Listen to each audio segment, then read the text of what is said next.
To, da smo pretirani strogi sami sabo, je ne težava, ampak se enostavno tako zgodi, da to, kar je bila na začetku samo ljubezen, recimo hobi ali karkoli, potem, ko ti to enkrat postane služba, Žiga Jurečič. Bila so stara 10-11 let, takrat je bil MTV še tako glavna stvar in to naj je v bistvu potegnilo noter, da so bila tako, midva bi rada to počela, ker predtem so bila midva navadna fanta iz Fužin. So se znajdla na temu takrat zelo prestižnem Urban Dance Camp, veliko število najboljših koreografov iz celega sveta. Kad ti prvič doživiš kot mlad fant toliko pozornosti, kako sta to handala takrat? To so bili kar nori časi. Konci 18 let sva se pridružila maestro. Čez teden sem bil še v srednji šoli, gulit šolske klopi, za vikend smo leteli v Pariz, zvečer nastopali pred 35,000 ljudmi. Kot plesalca, kaj te dela avtentičnega? Bolj kot si ti, se poznaš, si sprijazen s tem, kdo si. To se odraža potem v tvojemu gibu in plesu. Jaz bi ful rad, da sem tudi jaz en teh, ki za naslednje generacije jim malo pokažem pot. Sploh za slovensko mentaliteto, da si ljudje malo več upajo. In to je včasih težko, ker si v...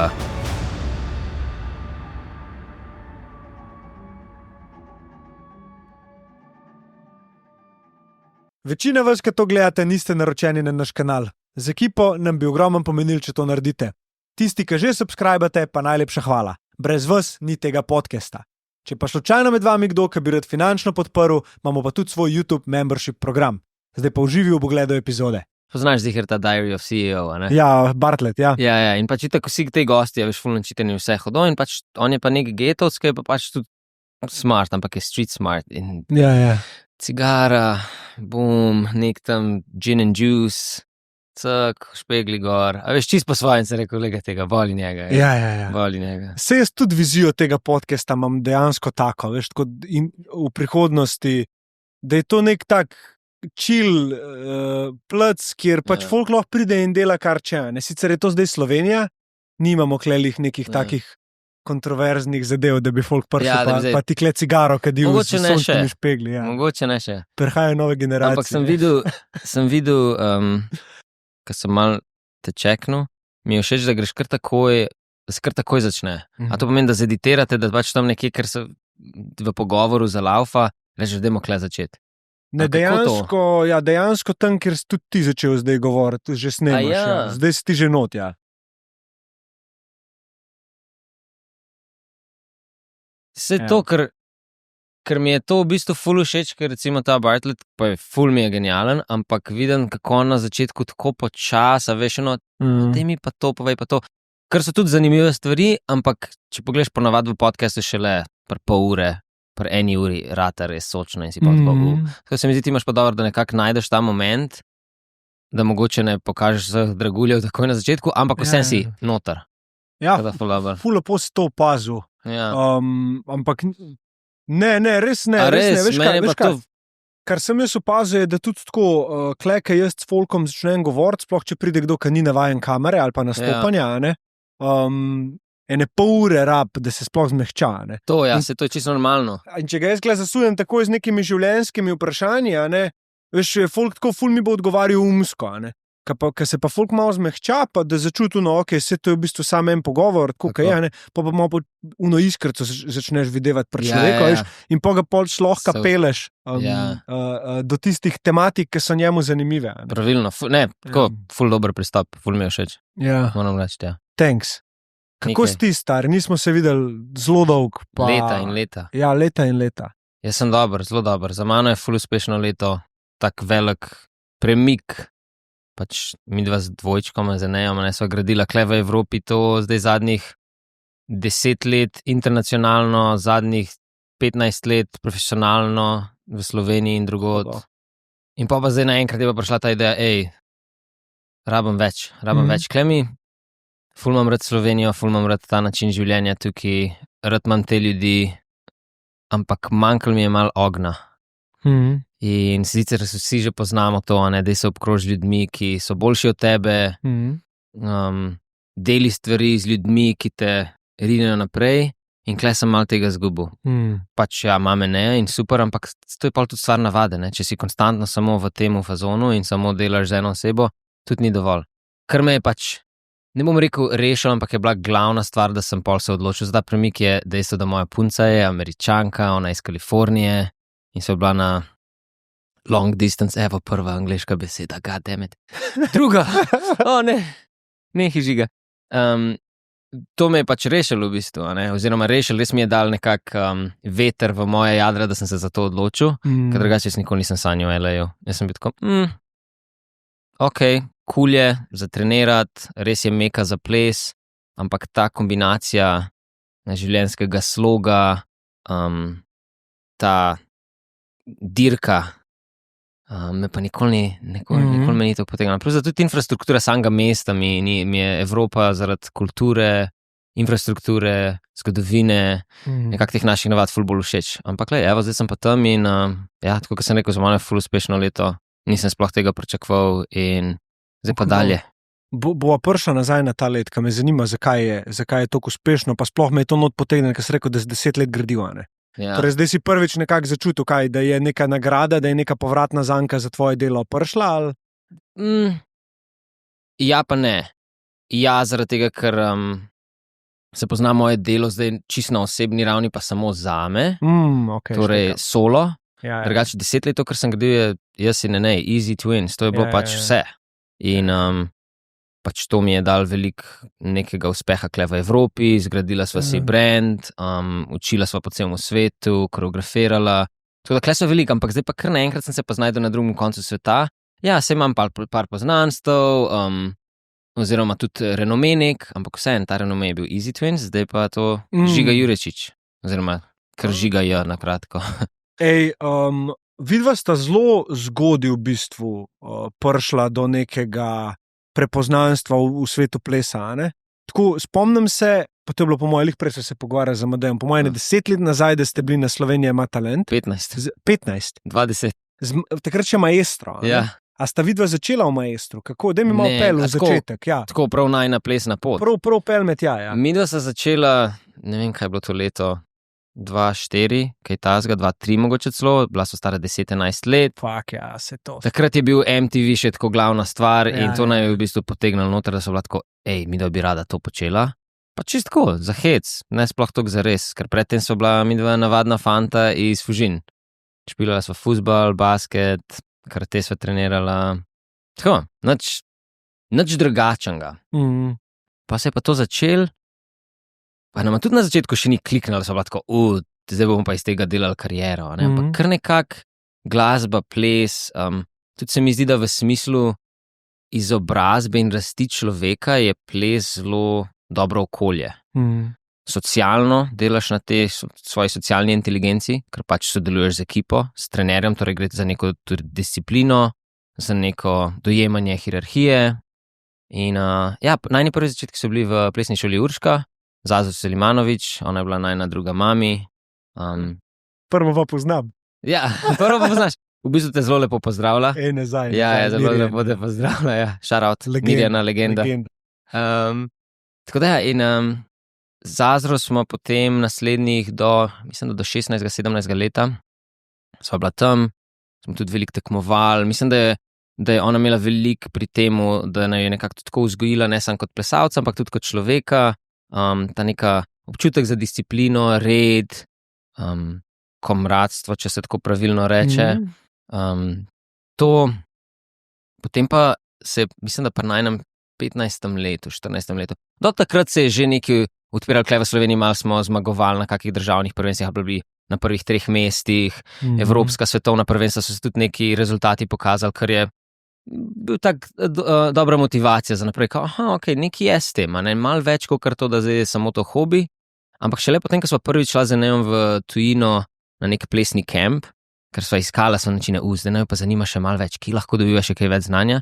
In v Sloveniji takrat je bilo redkost, velika redkost, da kdo iz tujine prišel sem učiti kakšno plesno delavnico. Sva se znajdla na temu takrat zelo prestižnem Urban Dance Camp, se je imenoval. To je v Nemčiji, kjer je bilo veliko število najboljših koreografov iz celega sveta.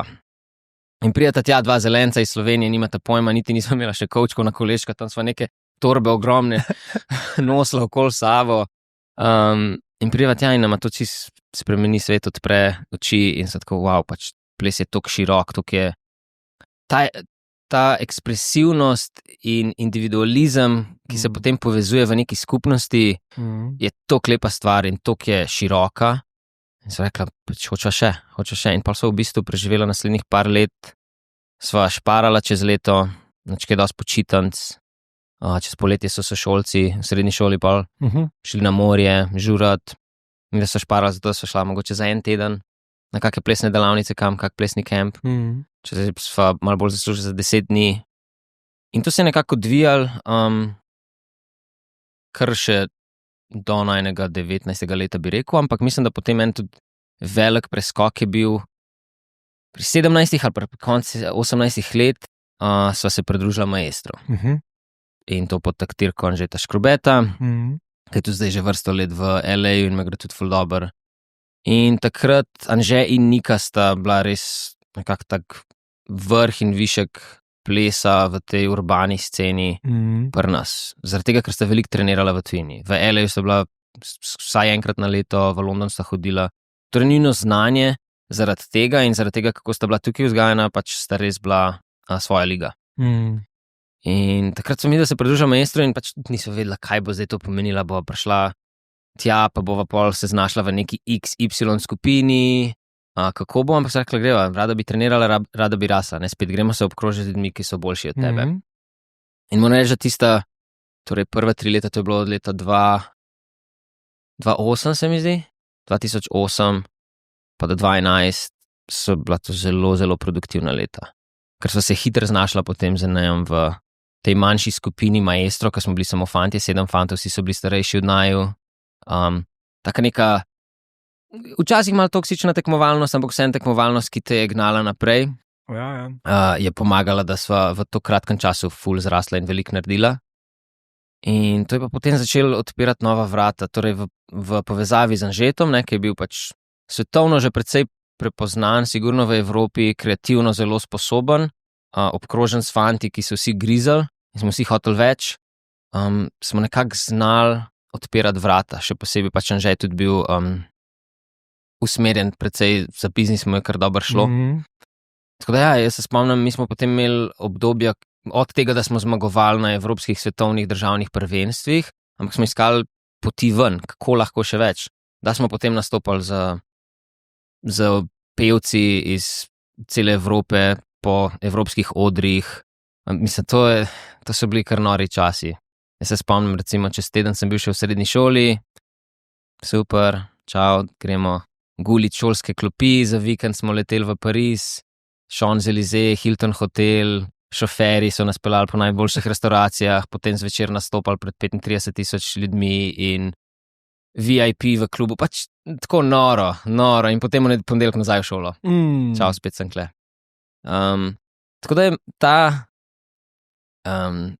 to obdobje pa ta ekstrem, se mi zdi, da je potem tudi še mečkan bolj pomagal pri temu, da smo začeli verjeti, to se pa da, ne, ker največja stvar v Sloveniji, pa to tudi opažam potem zdaj z drugimi generacijami, ne vidimo veliko tega, kako je pot že tlakovana, kako zdaj naprej, kaj je naslednji korak, kako priti naprej. In kle smo si pa mi nekako stlakovali lastno pot in se je to kar nekaj časa držalo. In tako, kot sem rekel, pač od teh nastopov do tekmovanj, se mi zdi, da je na ego to dobro vplivalo. Mal ega je v redu, čeprav, kot sem že prej omenil, mal preveč je podal že toksično, ampak to kdaj drugič. Tako da to poglavje je bilo zelo, zelo zanimivo in se mi zdi tudi zelo produktivno, kar se tiče rasti v plesu in da mi je tudi pomagal verjeti v to, da se da. Potem leta 2012 sva pa z Nejem so se pa odločila zaradi določenih zunanjih faktorjev, da deva mi da zdaj nekaj sama začeti. Okay. A te lahko kle na tej točki spauziram, malo bi se tega obdobja dotaknil, ker ti rečeš, meni o tem, kdaj drugič mene to zbudi. Res, to sem te hotel vprašati. Ker ti prvič doživiš kot mlad fanta, ne, ti si star, 16, 17, 18? Toliko pozornosti, toliko blišča. In popriješ nazaj v neko svoje okolje. Kako sta to handala takrat? A sta se pogovarjala kaj o tem, a sta opazila mogoče, se pravi, ti pri Reneju, on pri tebi kakšne razlike v obnašanju? A sta se tako kaj čekala? Tako, Ja, razumem, vem, kaj misliš. Mislim, da je klem več stvari bilo na delu. Eno je, da si se zgledoval po fantu, ki je bil 3 leta starejši, ampak še vedno zelo mlad, še vedno zelo nezrel v določenih pogledih.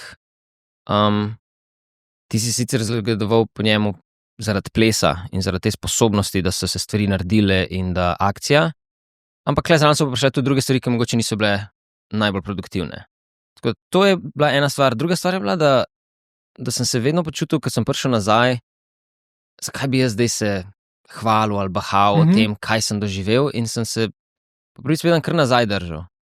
Ker tudi v srednji šoli pa so vedeli ljudi, da pač plešem, pa da se tudi zmer bolj profesionalno ukvarjam s tem. Ampak veliko večkrat je šlo to na šalo, kaj zdaj, imaš spet trening, a ne kokar pa, vsaka čas, bravo, pač ti si se odločil pri rosnih letih, a ne v srednji šoli, na mesec žurat, to delati. Tako da nisem imel nikoli tega občutka, da bi si pustil, da bi ta moj ego in ta uspeh, a ne, oziroma ta blišč, da bi vplival name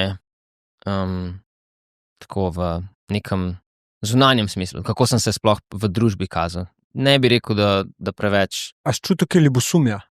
Od drugih? Ja. Verjetno. Nisem jim hotel tega pripisati. Nisem hotel reči, da zdaj pa so ljubosumni. Bi rekel, da je bilo kaj drugega, čeprav verjetno je bilo tudi kaj tega tam. Ker meni se je vedno zdelo čudno, če je nekdo moj prijatelj, da je res iskreno ljubosumen v takem negativnem smislu. Da ti ne bi privoščil, ne? Ja, nekako sem bolj optimist, pa verjamem v dobro ljudi, čeprav smo pa vsi pač krvavi pod kožo, in sigurno so bile pač situacije, kdaj bi kdo si rekel tako, pač leti njega, kar takole gre za vikend, mal Madrid, Pariz, ne vem, Berlin, pa se ima fajn, pa še nekaj zasluž, pa pride nazaj. Kako so pa doma sprejemali, a sta tvoja dva ločena? Ja.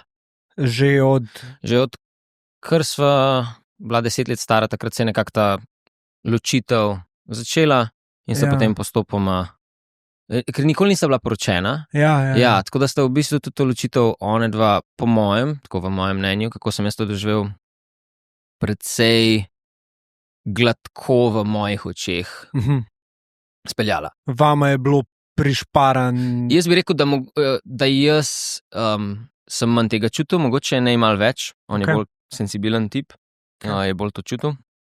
Ampak ja, tako zdaj, ko gledam za nazaj, sem pripričan, da je bilo za njih to veliko težje, pa da so bile situacije, ki so bile zelo, zelo težke, ampak moj spomin mi pravi, da je bilo to, kar se da gladko speljano. Lepo. Tako da ja, ampak ona dva sta oba naj vedno zelo podpirala. Se mi zdi, da tak velik plus pri vzgoji in nekem dojemanju sveta je, zaradi tega, ker mami je profesorca na filofaksu, angleščina pa je taka zelo živa, zelo vedno je, dajmo še to, hotela se je upeljati v to, pa je potem še debatni krožek, pa še to. Jaz sem si zmerno mislil, poglej ti njo, kaj jaz delam, jaz sploh nisem tako produktiven kot ona. In je imela ta nek akademski pristop, ampak še vedno zelo, včasih se mi zdi, da ko rečemo akademsko, si mislimo, da je tako objektivno po regalcih. Ampak ona se mi zdi zelo s tako življenjskim pa tako življenjskim pristopom pristopala k stvarem. Potem oči je pa samostojni umetnik, je pa tako malo fuck the system, ajde akcija, on je rekel, ki sta vidva 18, da sta moja dva frenda, jaz ne bom imel več kasino, tako nekako najboljši iz obeh svetov, in se mi zdi, da klenama je to dal neko širino in sta potem pač tudi na najni poti naju podpirala. Ampak seveda z nekim realizmom, sploh strani mami, ker mi da se še vedno z njo živela, in ona rekla, po srednji šoli rekla, leta fanta, pač zdaj vam dam 1 leto, delite, kar vam paše, jaz vam bom plačevala račune, pa čez 1 let, če pač ni to, pa če ne gresta na faks, da bi jo podpirala tako, bo to pa moja cimra, ne? Jaz to pa 18, 19, ne, glih sem malo začel služiti in zdaj, da bom jaz kledaju zraven za najemnino, ne, dej mami, kaj delaš. A v bistvu to naj je ful gradil. Ful naj je gradil, tako da, ja, podpora je vedno bila. Kaj pa to obdobje, ko sta za vikende hodila Madrid, pa to, kako je to handlala? V redu. Mami predvsem, ja. V redu, mislim, dokler... To nista bila še polnoletna, ne? Mislim, da glih tam 17-18. 718, ja. Ja, glih tam nekje.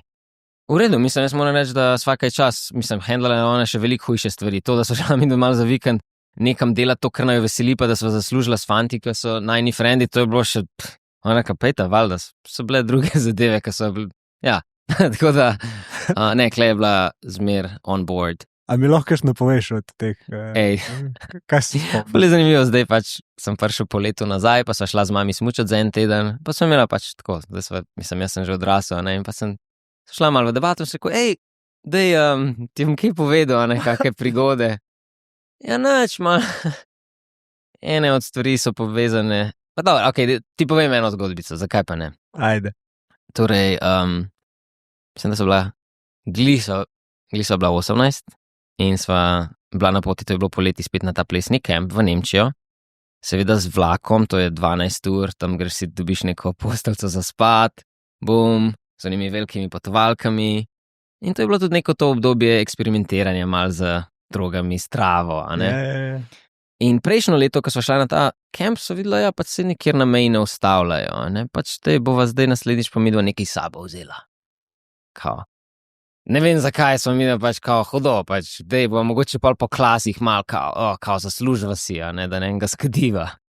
In torej midva spakirava, seveda vržava kovanc, kdo bo to pač imel tam v potovalki, nekako to prstane na men, veš, daš v folio, daš v vrečko, zraven enega šampona, I don't know. Prideva midva na vlak gor, najdeva ta najin spalnik in so pač tako 6 teh pogradov ali kakorkoli ležišč. Midva, okej, cool, greva spat, v redu, cak. Na srečo je ne imel še pri tejle torbici, takrat so bile te lakostke, če se še spomniš, ne vem, zakaj je bilo to kadarkoli popularno, je imel rizle note, ne. Pa je tako rekel, pa dej bom to nekam dragam do, čistko, ne, imel je nek feeling mu je govoril. In vedela so pa, da prečkaš mejo med Avstrijo in Švico tam okoli 7 zjutraj, torej takrat se bomo zbudili, ker bo, ne, pač čisto zato, ker se vlak malo stal. Ura 7 zjutraj. Mi da, okej, vstaneva, okej, cool, pač kaj smo se stavili, pogledava na hodnik in na hodniku pa 2 policaja s psom. Mi da nazaj, noter, presekanajo, mi da, kaj bomo zdaj? Tako, play cool, it's okay, nič ne bo. Prijatelj, da policaja. In tako že po nemško, ne, ja, dajte pač, ne vem, neke dokumentacijo in mi da tako lepo prijazno, ne, English, please? Pa naj ona pogleda, YouTube, passports. Mi tako, okej, cool, dava passport, ona gleda, veš, in se mi zdi, policaji imajo velikrat ta občutek, rabijo, da se nekaj zgodi, ni jim dovolj, kaj zdaj tukaj preverjamo, te tam male, nekaj more biti, ne. In v enem momentu, luggage. In mi da z onimi velikimi torbami, seveda brez koleščka, ne, zato težke. Vrževa na hodnik, že vidiš cel vlak, stop ven, gledajo, kaj se dogaja, kaj bo. Enej že gre, čez glavo mu gre že misli, okej, zdaj le švicarska ječa, tole bo zapor, to bo bail money, bo crazy, moram poklicati mat, ne greva na camp, kaj bomo zdaj. In prime policaj neko tako brisačko je imel tako potapka po najnih torbah, ne? In gre pa zdaj nejo ven, povoha, cak naprej, pride do moje, nekaj se ustavil, nekaj dolg čase in tako pogleda gor policaja in jaz tako že, gotovo, gremo. In pogleda policaja in on tako drugo policajko, thank you, here you go. Preseka. Tako da recimo delil sem to zgodbo z mami, zdaj se seveda oba pač bolj smeva, a ne, ampak ja, tako da. In kako je izgledala pot potem? Kaj je prva stvar, ki sta naredila, ki sta šla policaja stran? Ja, šla sva na WC in sva se zmrzlo vodo polivala in so bila tako, oh my god, kaj z nama, kaj se dogaja? In pol itak sva prišla tja in nama je organizator rekel, hej, pa se bi lahko meni rekla. Ja, sej to stari. Tako da ja, no, to je eno takih zgodbic.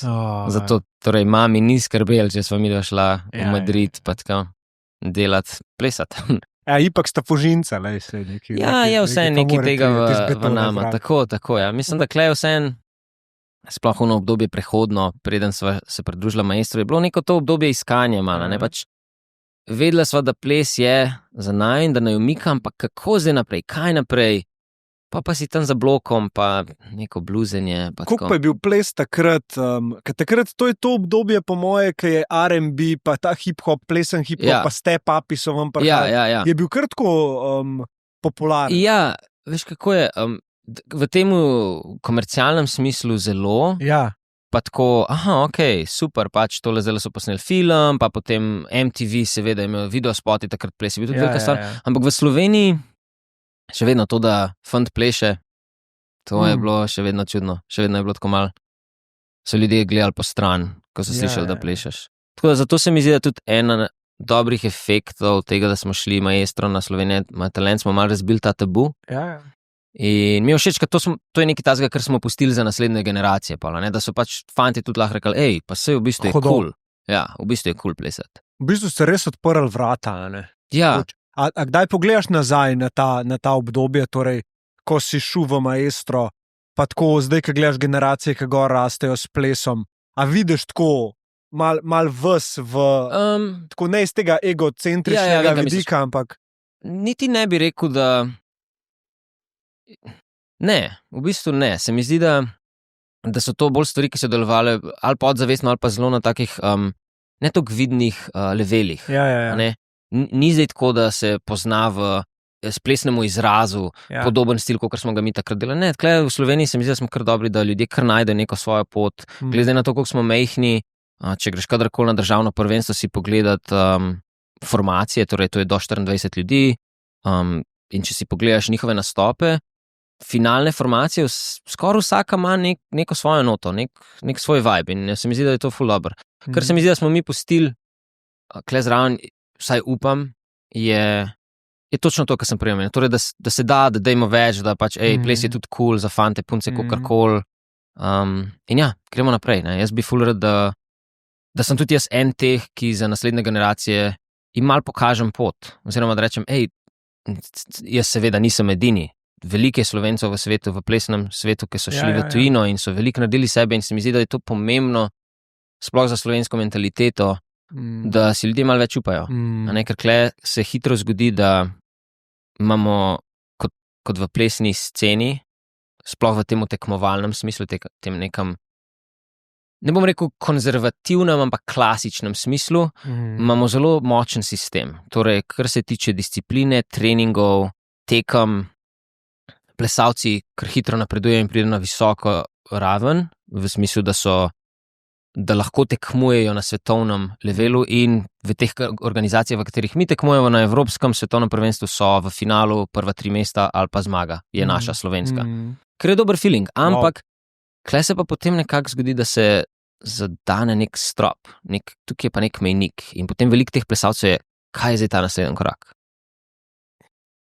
Kle v Sloveniji biti profesionalen plesalc, ne vem, na RTV-ju mogoče kako TV oddajo delati, na Pop TV-ju, to je tudi majhen krog ljudi, ker ni toliko dela, lahko poučuješ ples, ker s tem ni nič narobe in v bistvu veliko je kar uspešnih s tem, ampak poučevanje samo v Sloveniji, ne vem, če te zadovolji, seveda za vsakega, jaz ne pravim, da vsi moramo ciljati na več in v bistvu kaj je ta definicija več, tudi nočem zveneti, kot da, če ne ciljaš za tujino, ti pa ni uspel, sploh ne.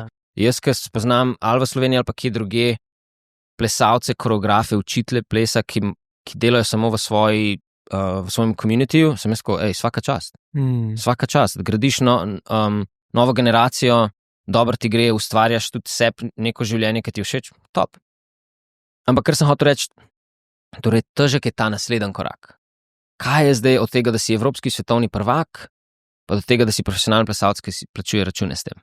Ja, tako je odgovornost prevzamaš 100% nas zdaj, ne? Nimaš več drugih, ki ti bojo rihtali nastope, ki ti bojo to nagovorili tretje sansija. Ja, in klej težko, tako da upam, da tudi z vsemi stvarmi, ki sva jih z Enejem naredila v Evropi, pa zdaj tudi s tem, da sem šel jaz v Los Angeles, mogoče za novo generacijo, da se tako, se da, se so načini, zdaj pa kako vsak bo najdu svojega. Kaj bi jim pa rekel, da lahko naredijo? Dejva mapirati zdaj. Recva 16, 17, 18 stari plesalci. Zdaj tole prejšnjo soboto sem imel workshop kle v Ljubljani, pa sem na koncu par stvari povedal, pa sem rekel, ena stvar, ki je dosti pomembna, ne morem svojega procesa in svojega načina primerjati s situacijo, ki je danes, in pa, torej, če bi probala mapirati, je to zelo težko, ker se časi tako hitro spreminjajo. Kar bi rekel, da je danes bolj očitno, vsaj kar jaz opazujem v neki tej evropski plesni sceni, je, da zrasti v svoji skupnosti, postani glas tvoje skupnosti, ker v bistvu ti, ko postaneš glas svoje skupnosti, to pomeni, recimo v praktičnem smislu, poučuješ plesne delavnice, imaš svoje skupine in ljudje te podpirajo v tem, torej imaš veliko večjo udeleženost na tvojih plesnih delavnicah in potem tvoj produkt, ki gre v svet in ki dela reklamo zate, so potem videi iz teh delavnic, recimo. Torej, če si v svoji skupnosti močen in ti postaneš glas tega, pomeni, da boš imel veliko ljudi za sabo. V tujini bojo začeli gledati, kdo pa je to? Ne samo, da te vidijo kot, meni je všeč, kako se ti plesno izražaš, ampak imaš tudi za sabo skupnost, ki te podpira. Torej, v smislu nekih organizatorjev, ki te bojo povabili na njihov dogodek, bo rekel, tale pa ima neki, ne? Očitno, če je toliko ljudi. Torej, to je ena stvar, druga stvar je, moraš iti ven. Pa ne v smislu, da se moraš takoj preseliti, ampak jaz vem, da nama je pomagal, zdaj mogoče to malo drugače ali pa težje biti opažen, ampak dejstvo, da smo midva od 15 leta naprej vsako poletje šla na nek kamp, pa pač trenirala tam, samo kot plesalca, nič drugega. Ja. Pač so na koreografiji opazili, potem kasneje organizatorji in tako so tudi dobili priložnosti. To je pa pol spet ta networking. Socialni mediji so danes zelo pomembni, ampak tukaj jaz res ne vem dovolj o tem in ne obvladam tega dovolj, da bi znal dajati neke smernice. Se mi zdi, da je danes veliko težje, ker gre za kvantiteto. Zelo gre za kvantiteto. Takrat, ko smo midva začela, torej internacionalno poučevati 10 let nazaj, je bilo nekako v navadi, da če si ti objavil nek plesni video enkrat, mogoče 2krat na mesec, je to že. Plus za takrat so se tudi delali bolj tako projektno, ti si naredil 2-minuten video z nekim uvodom, pa zaključkom, še manj s kako zgodbico. Zdaj, akcija v prvih 3 sekundah te mora imeti. Torej, zdaj so kratki videi, efektivni, pa kvantiteta. In kvantiteta je težka stvar. Ja, kvantiteta je težka stvar, dokler ne pogruntaš sistema, ki ti jo omogoča, da se po naravi dogaja, bi jaz rekel. Ja. Ekipo rabiš. To je prvo. Tudi to, ja. Ko če bi imel ti nekoga, ki bi te pač na vseh, kjerkoli se ti pojaviš, pa plešeš, snemu, cel cajt, po editeru, z tega vam dobiš 50 videov. Ja. Torej ti to lahko vse objaviš. Na TikTok, na Instagram, in bi ti začel samo rastati. Zanimivo je, ker ne glede, da so mi da precej anti-social media, najn dober prijatelj pa videograf, ki je vse z nama delal od fotk do video, Nikola Janošič. Z njim smo kar parkrat imeli te debate, mogoče bi mogli kaj tazga štartati, ker točno tako, kot praviš. To je neka ta dodana vrednost, ampak se mi zdi, da velikrat, kar se je pri nama zgodilo, pa ne bom rekel, da je to problem, ampak seveda niso upadali s tem, kaj narekujejo socialni mediji, pa kako se moraš izpostavljati. Je to, da nama to nikoli ni ležalo. Vedno sva bila, najprej je art, torej najprej sva midva in najin plesen izraz. To vse ostalo je nek fluff, pač neka, ki je pomemben, v bistvu je zdaj ta tvoja prisotnost na socialnih medijih pa to, da kažeš več, kot kar samo tukaj je moj ples. Zdaj ljudi zanima, kdo si ti, kaj počneš, kakšne so tvoje navade, da se počutijo, da so del te zgodbe. Tako da, danes za to novo generacijo se mi zdi, da morajo veliko več sebe dati ven v to in v svet, zato da so opaženi. Ja, mislim, spet pride z neko ceno ta pozornost. Tako ljudje si jo želijo, pokaj enkrat imajo, pa ne vejo, kva z njo narediti. Pa ti res rata zanimiv ljudem. Ja. Pa ti imaš polne e-maile, pa inboxe, pa si tako. In kva ne jaz zdaj s tem, se jaz sploh nisem tako dober, jaz sam videe ven dajem. To je. In je hitro si pol pač ujed v neko pas, zdaj pa boš ti to, kar mi pravimo, da si, pa boš zaslužil, dobro boš zaslužil. Pa če si boš dal zlate lisice gor, ali ne, to je poluna odločitev. Ja, to, da nisi dovolj dober je. Ta je težka. Jaz mislim, da ta. A smo kdaj ta občutek? Ja, skozi, še zdaj. Mislim, da sploh na začetku, ko so začela za nejem poučevati po tako večjih odrih v Evropi, pa kasneje tudi malo bolj po svetu, je bila to najhujša stvar. Pač znajdeš se, recimo, potem so bili te questions and answers, a ne Q&A, in se znajdeš ti z ljudmi okoli sebe, ki si jih leta in leta občudoval in še vedno so ti pač za vzgled, zdaj si pa ti kao njim enak, si na isto modro, kako to nekaj ni v redu. Tako da mi, da so imela s tem veliko težav.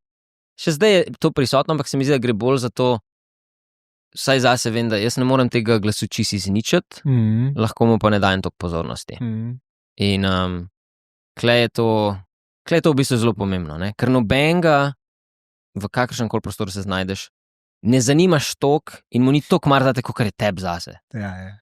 Pač ti se boš najbolj sekiral in ti boš najbolj, to vedno rad ponavljam na kakšnih delavnicah, ko učim, ko pol na koncu rečem, ok, zdaj pa kdo bi šel plesati, ne? Pa so vsi malo tako, sej tudi meni se to zgodi, sej tudi jaz ne bi gli zdaj tam solo pa to, ne? Ampak, in pa rečem, morate se zavedati tega, da samo vi se sekirate glede sebe, vsi ostali imajo toliko dela sami sabo, da jim je vseeno. In se mi zdi, da se je to dobro spomniti, ker če ne, si konstantno ujed v neki tej zanki, da nisi dovolj dober, da vsi me gledajo, a pašem sem zraven ali ne. In je resna stvar, mislim, ne moramo se temu izogniti. Tudi, ko rastemo, recimo zdaj, ko sem šel v LA, jaz sem pa kar naenkrat obkrožen še z veliko boljšimi. In sem spet se sprašujem, čakaj sem malo, a je to bila zdaj prava poteza, sem na pravi lokaciji, zakaj, kako, zakaj so mene zbrali za turnejo, zakaj niso tiste osebe, ampak se mi zdi, da dokler nekako se poznaš dovolj dobro, se mi zdi, da lahko začneš utišati ta glas. To je ta prispodoba, odvisno katerega volka hranimo v sebi, ne, se to smo vsi slišali. In tle je isto. Zdaj ali bomo ta strah, nesigurnost hranili, ali bomo šli, pa se ne gre za nek ego, pa pretirana samozavest, ampak že sam optimizem. Že to se mi zdi lahko veliko naredi. Ja, pa tudi zavedanje, da obstaja več teh verzij sebe, ne? Ja. In da nobena nisi ti v bistvu, pa vse si ti, ne? Ampak dobro v bistvu, če jih opaziš več, pomeni, da nekdo opazuje in tisti tako opazuje, ne? Dejansko je to pol, te postavil v neko pozicijo, mogoče malo večje kontrole, da ustvariš distanco med to verzijo sebe pa opazovalcem, ne? Ja. In v tej tišini kle vmes ti dejansko lahko pač se soočiš z resnico. Zelo dobro povedano in mislim, da na tem treba delati, ker velikrat smo mi smo to, kar mi mislimo, da drugi mislijo o nas. No, evo. In to moramo, Ja. to je treba dati na stranski tir. Ja, zanimivo je, če pomisliš, da v bistvu obstaja toliko verzij tebe, kolikor te ljudi pozna. Ja. In vsaka je drugačna. Ja. Ko vsak bo drugačno zgodbo o tebi povedal. Ja. Jaz te na nek način vidim, tvoj brat te vidi čist na drug način, tvoja mami te vidi na čist drug način, Amadej te vidi na čist drug način. Tako je, torej, kje je zdaj, kdo ima zdaj prav? Ja. On te zdaj se ga profila gleda. Tako. In kdo ima zdaj prav, a ne? Ja. A veš, in ja, vsi, pa noben. Ja, to je zelo zanimivo, ko se začneš malo iskati, pa ugotavljaš, kdo si, pa kaj je tvoja identiteta. Mislim, da to pa še dobro zraven k temu, kar si mi prej rekel, preden so začela, da če delaš z neko integriteto in če počneš to, kar rad počneš, je to tako pristno, da tudi če se niti ne ukvarjaš s tem, kdo in kaj, je to. Pa ja, mogoče en dan sem malo več to, pa drug dan sem malo več to, ampak v ozadju je neka ta baza, temelj, je ta pristnost. Tako da. Sama tudi to ima svoje žrtvovanja. Ne? Ti moraš konstantno izražati, konstantno nastopati, konstantno biti v neki poziciji, kjer se napake dogajajo, biti v poziciji, kjer te bojo ljudje obsojali. In to ti da privilegij tega, da pol ti rečeš, ja, jaz sem avtentičen, zato ker sem doživel 100 kritik, ki niso bile na mestu, tako. Sem doživel 50 fakičev, ki niso imeli smisla. Zato, da sem pač se naučil vse to sprejeti. Pa zdaj lahko mi ljudje rečejo, taj pa avtentičen. Ja, pa pogled vse moje pretekle korake za 15 let nazaj, pa už videl zakaj. To ni nekaj, kar se ti odločiš, pa naučiš. Ampak ja, izhajal sem iz tega, da dejansko želim samo poskrbeti, da igro lahko dosti dolg časa igramo. Ja. Z Janijom Pravdičem smo imeli ful dober pogovor o tem, igranje pač teh Finite pa Infinite Games. In lih to je razlika, enkrat se zavedaš, da ti v bistvu že sam to, da igraš igro, je privilegij, ki je pač nekako tudi pri tebi recimo povezana s plesom, pa zdaj prehajaš v to novo obdobje, kjer si zdaj, personal brand tudi ratuješ in pač drugače. Ampak točno to ti pač omogoča, da ti samo igraš. In del časa, ko v igri ostaneš, večjo verjetnost imaš, da boš v tej igri čez dalje bolj uspešen in bojo prišle te stvari zraven, kot so denar, uspeh itd. Ampak ne smeš pa zajebati na tistih vrednote in ponavadi rečemo, ki si jih pa sam določiš. In pri meni je to integriteta, pri meni je to zaupanje in vedno se moraš čekirati, če kjerokoli izmed teh izgubim, jaz igre več ne moram igrati. Ker pač se bom toliko spremenil pogoje, da ne bom več isti in bom mogel najti drugo igro. Ja, to je res. Mislim, da je to težko včasih realizirati. A veš, kako je na papirju lažje, kot v dejanju. Bi rekel sploh, pa zdaj ne bi cilil specifičnost name, nate, kakorkoli, ampak tako sploh to opažam v tej derki in temu cilju, da ti uspe in recimo potem je Hollywood oziroma LA dober primer za to. Kaj so vse ljudje pripravljeni narediti za nek ta uspeh in za to, da ne rata. Torej to čekiranje integritete in vrednot se mi zdi, včasih je majčkan porinjeno na stran, kar se mi ne zdi prav. Ampak se mi zdi, velik faktor, ki tukaj odigra neko vlogo, zakaj ljudje pozabijo na to, je preživetje pa denar. Torej ti imaš sanje, ki jih loviš, pa bi rad prišel sem, ampak zato, da sploh priješ nekam sem blizu, še vedno rabaš preživeti pa imeti nek denar. Že samo zato, da si. Zdaj pa, da boš ti se šel vrednote, integriteto, se mi zdi, da ljudje pol to pozabijo. In ne vem, tako se mi zdi jebeno, pa ne zagovarjam tega. Meni se ne zdi kao, dajmo oprostiti to. Jaz mislim, da bi vsi mogli prvotno delovati iz integritete in vrednot. Ampak sem doživel in videl, kako sistem je tako neusmiljen, da enostavno,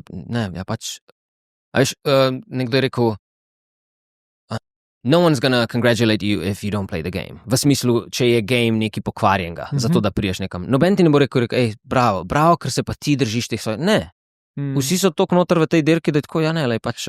Gre se za tvojo resnico. Seveda. Gre se, ker ti oči zapreš. A si ti lahko miren, pa a si lahko natočeš čistega vina, pa si s tem pomiren. In noben od nas 100% ni tam. Na tem zavestno pol delaš, pa se soočaš s tem, pa sprejmeš to kot resnico, pa takrat sem zajebil, release the guilt, remember the lesson, nekaj sem se iz tega naučil. Ampak problem je, da so bližnjice tiste, ki te največkrat iztirijo. Torej ta shiny object, ki je, ti lahko zdaj greš za en mesec delati v Starbucks, pa boš good, boš preživel. Pa klele podpišeš, pa se jutri nož več sekiral. A ne ta nezmožnost odlaganja zadovoljstva, se pravi delayed gratification, tako. Je tista, ki te zelo velikrat pol pač te vrednote povoziš, pa jebi ga. Tako jaz pravim, če boš to naredil, se pravi, da boš zbral bližnjico, sprejmi posledice. Tako. Ni panike, pač, ampak vse noter, a lahko sprejmeš posledice. Veš, vsi si lažemo, pa mislimo, da če ne bomo nobenemu povedali, itak ne bo noben vedel, pa je all good, Dokler ne prijemo v lifeu do točke, kjer je ta resnica toliko močna, da laži ne moreš več prikrivati. In si tako, zakaj jaz to še držim vse, Mi je dobro, to, ko si omenil delayed gratification, se mi zdi, da to je ena stvar, ki ne samo v mojem špohu, ampak nasplošno v tem sistemu pa danes, je malo pozabljeno, malo smo izgubili to kvaliteto in potrpežljivost, da si rečemo, jaz bi rad pa to, ne pa da v zadnji so neke te integritete pa vrednote, ampak to bo dolga trnova pot. Ker je toliko nekih bližnjic, ki ti tamle maha TikTok za to, pa ne vem kakšen deal tam. In se mi zdi, da je to ena stvar, recimo, ki smo prej govorili o tem, kaj bi novim generacijam rekel. To se moramo vsi zavedati, nove generacije pa še toliko bolj zaradi tega, ker je ta telefon narejen tako, da ti skoraj ne pušča dihati, da bi zdaj se ti sprijaznil z delayed gratification, ampak to rabimo. In istočasno jih učiti in jim dajati samozavest o lastne odločitve. Torej, pustiti, da se odloča človek sam. Istočasno pa poskrbeti za to, da te odločitve ne pripeljejo do pač propada, da ti igre ne moreš več igrati. Ne vem, nek vzor jim dajati, ne? A veš, na podlagi tega, da se, potrpežljivost, da se večkrat omeni, integriteta, da se večkrat omeni, zdravje, da se večkrat omeni, prijateljstvo, privoščljivost, da se večkrat omeni. Vse na ta način ti daješ, energy v svet in pač je treba, zaradi tega jaz mislim, da je social media lahko zelo dobra, ker daje možnost tudi tistim, ki se mogoče malo nazaj držijo, kao jaz se ne bom ven metal, ampak imajo ful dobrih stvari za povedati. Tako da se tudi te spodbuja, pa jim da malo prostora, pa da gremo pokazati nek vzor. Ja, res je. Je pa tudi to, kar si omenil, prijateljstvo, pa neke te primarne vrednote, ki se mi zdi, jih vsi potrebujemo v življenju, pa jih zanemarjamo. Recimo, to jaz čutim zdaj mečkan v LA-ju, ker pač to, ki je pomembno to, kdo si ti, pa moja pot, pa moj uspeh, da se pretvarjamo, kakor da ni pomembno to, da imamo pa prijatelje, ki so tam za nas, ki so nek support system, da doživimo neko pristno ljubezen, pa niti ne v romantičnem smislu, ampak v smislu sočloveka. In to sem rabil nekaj časa, da sem se malo tako navadil na to, da kle se pa zna zgodi, da bom imel več nekih prijateljstev oziroma nekih razmerij, ki delujejo samo, kako se reče, transactional? Vzajemno. Tako, da imam neko korist, oziroma da gre za korist. Ja. To sem se mogel kar navaditi malo, da tako stvari delujejo, ker se mi zakle, ker mi je všeč, še vedno pridem sem in imam frende in sem tako, ti grejo sam na sprehod, da se sam pogovarjati o lifeu. Pa ne rabo, ko bova zaključila s tem, ne bo noben bogatejši v finančnem smislu, ne bova novega projekta štartala, ampak bova pa sigurno bogatejša za neko pravo človeško izkušnjo. In to je stvar, ki se konstantno opominjam, in opažam, da koliko to rabim. In da koliko je to del, mislim, toliko se govori o tem hustle culture-ju, pa točno to, da ustvarjamo mi nek imperij, pa da smo sami v tem. Ne, nikoli nismo sami. Rabaš imeti ekipo, imeti, pa ali je to družina, ali so to frendi, ali so to ljudje, ki delajo s tabo. Rabaš imeti neko ekipo, nek safety, neki, kar ti daje samozavest, da sam ga vase. Ja, definitivno. Koliko cajta si v LA-ju zdaj? Dobro leto. Oktobra je bilo 1 leto. Ok. Ja. Prej sem te ustavil, sva bila šele par 18. Ja. Kva se je v tem obdobju vmes dogajalo? Kako je izgledal tvoj life? Preden greva na LA? Torej, od tam enkrat, rečeva, veš, kako Maestro, lahko rečeva? končala sta z maestrom? Končala so z maestrom, mislim, da je bilo to, sem bil po mojem takrat 21, No, to. se ne, to je bilo, 2012 sva začela z Easy Twins. To je bil nek tak, torej nisva vedela točno kaj in kako, se prav spomnim še onega dneva, to je bilo glih nekje januarja 2012, sva se sedela v enem lokalu in sva rekla, kaj bo zdaj? Kaj bo zdaj? Zdaj moramo midva, znajdla sva se sama, kaj bo zdaj? Sva vzela prazen list papirja in sva začela pisati in kako se bo imenovala, dvojčka sva neki Twins, easy, kao lahko, čeprav nisva lahko.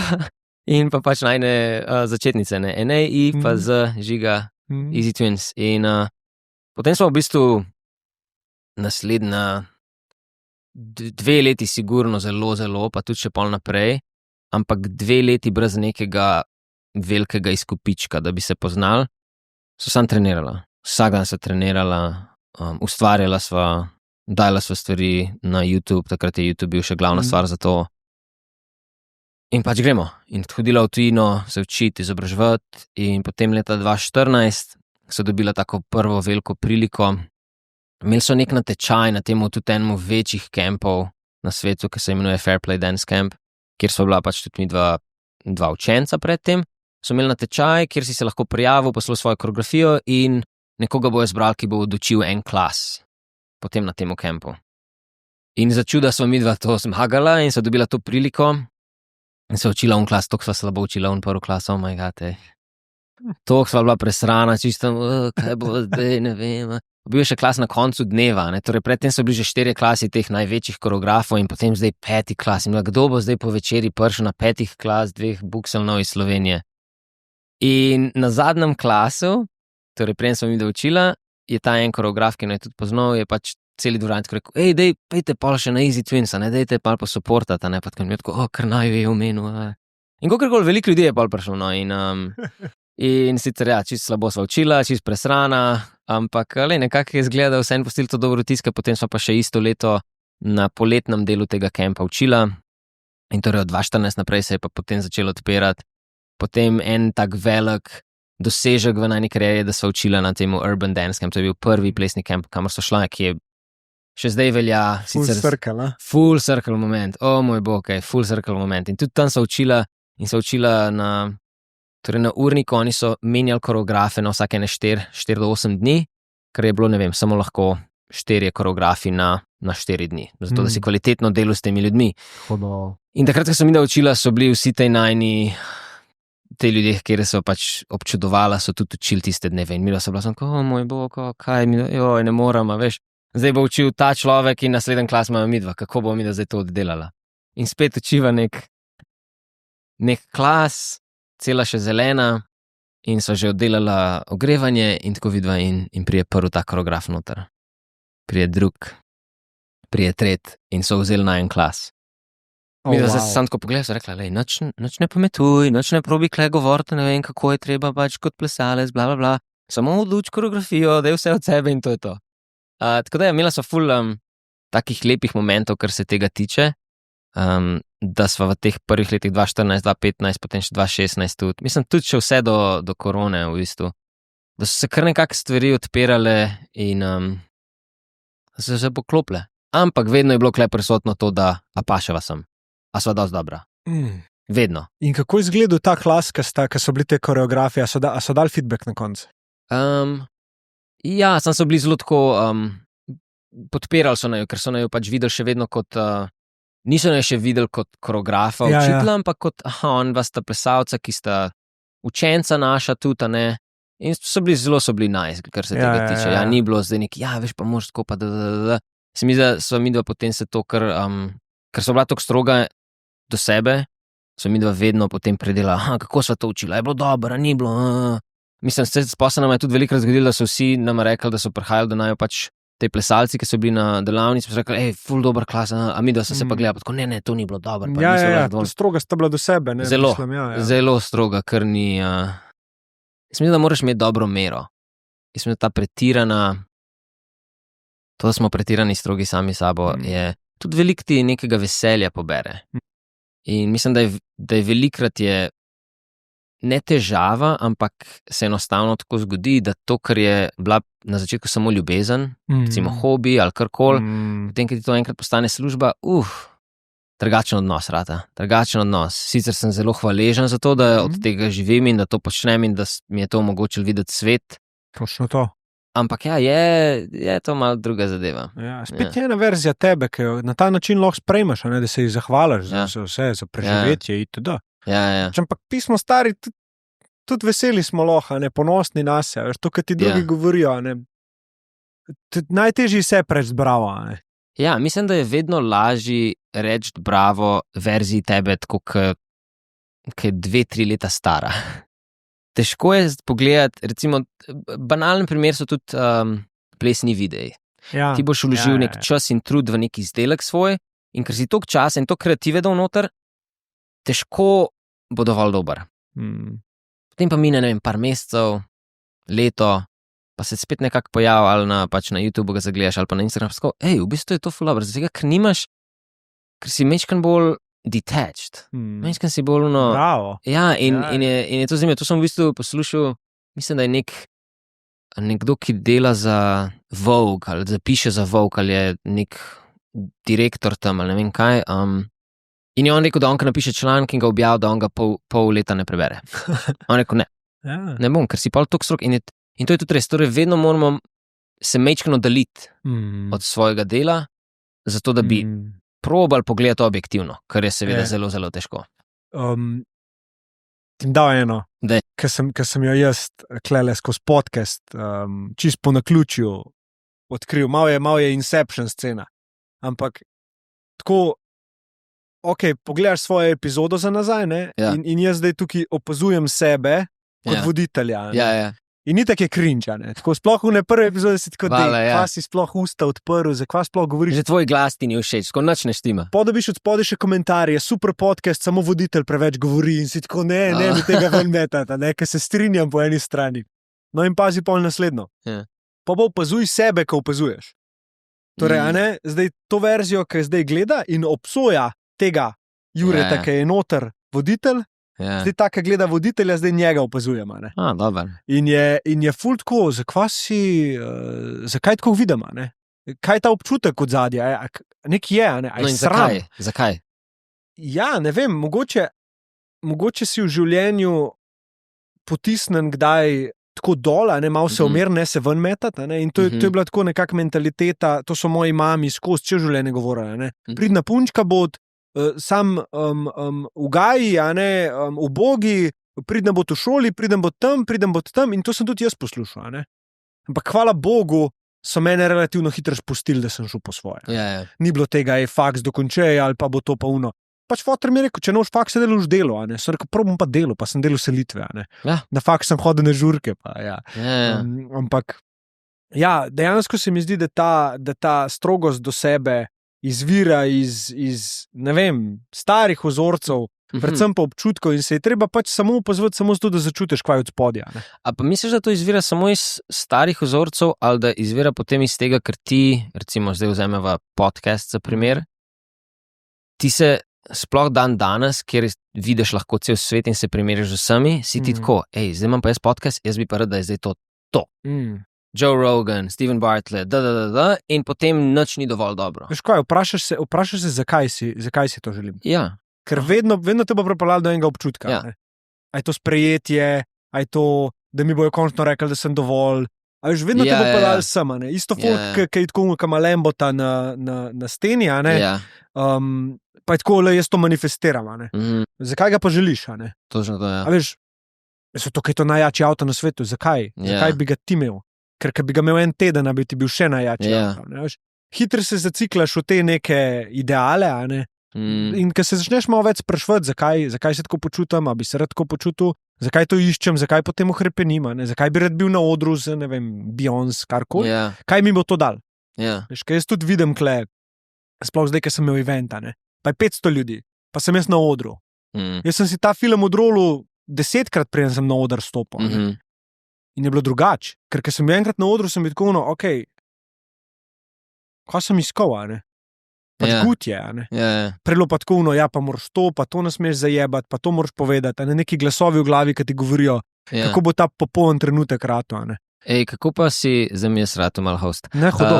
Kako si pa pol pri podcastu šel čez to? Torej si rekel, da prvo na začetku vse, nič ni dovolj dobro, kje so? Torej je bila to neka potrditev, ki si jo dobil iz zunaj, torej ali komentarje na YouTubu, ali v bistvu neko, si imel več vere sam vasek z kontinuiteto, ali... Ja, dobro vprašanje. Hvala drugače, da vprašaš, lepo od tebe. Ja, mislim, ker se mi zdi, da kle, ne vem, se mi zdi, da se smo vsi malo v temu, ne? Vedno višji, ko ciljamo, več, ko hočemo, bolj smo strogi, sami sabo, a v bistvu za sabo imamo pa že velik niz napak, ki so potem postale nek... Lekcija, ampak v bistvu dosežek. Pač, to, da smo zdaj kle, kjer smo, to pomeni, da smo nekaj naredili sebe. Ja. Torej, kako si, mislim, če si sploh šel čez to. Veš kaj, vedno greš pomalama, ne? Vedno je tako prideš, kada bi stopil v eno sobo, to sobo počistaš, ne? Ker je to tvoja naloga, in rečeš, hudo. In pol tako pogledaš in vidiš, da so tam še ena vrata. In odpreš na nova vrata in ta soba je večja in si tako, wow. In tako je nasvinjana, ampak tudi to lahko spucam in stopiš zdaj v to novo sobo. Ne? Tako nekako gledam tudi na ta svoj proces, da se probam tako za nazaj samo ne obsojati, a ne? Ker sem v določeni situaciji vedno imam to neko integriteto, da vem, da vedno dam vse od sebe. A ne? To je ta nek Mamba mindset, Kobe Bryant, David Goggins scena, ne? Ker ga zelo spoštujem, do tiste mere, ki greš čez lahko rata toksičen, nikoli dosti dober. Tako da to probam biti na to pozoren, ampak ja, bolj, ko sem definitivno je pomagal tudi to, da sem dobil potrditev od zunanjega sveta, lahko si mi pesek v oči mečemo, pa ne, jaz tega ne rabim. pismo, ki nekaj tazga ustvarjaš, Rabiš. pač res paše videti, da nekdo ceni tvoje delo in ti to tudi pove. Jaz nisem vedel, da to rabim. Ja, To so mi pokazali ljudje, ki so mi tako brezpogojno taka sporočila napisali, da sem bil tako, no, to očitno res ljudem pomeni. ja, zaradi tega, ker se mi zdi, da si hočemo predstavljati, da ne rabimo torej te zunanje potrditve, ker zdaj smo pa že dovolj woke, ali da smo delali na sebi, da v bistvu si sam dovolj. Ampak imel sem tudi zanimivo debato z enim kolegom v LA-ju, ki mu gre zelo dobro, je kar zelo uspešen. In sva govorila malo o temu, torej o disciplini, o delovnih navadah in o vsem tem. In on je rekel, lej, samo dokler boš pač ti guru naprej, bo ratal. Ja, sam lahko je nama zdaj govoriti o tem, ker sva v poziciji, kjer sva že dobila dovolj neke potrditve, kjer nama vesolje dovolj pomaga, da ne dvomiš več toliko. Še vedno so dvomi, ampak ni toliko. Zdaj pa nekdo, ki pa samo, tako bi jaz, če pomislim na sebe, ker sva z nejem začela, 2012, 2013 še, nič ni obljubljeno, nič ne veš. Nobenih kaj dosti potrditev, kvečemo še kdo, kaj zdaj ti misliš, ti boš en Slovensk zdaj mednarodno poučeval, pa to mislim, odkje ti to, a ne?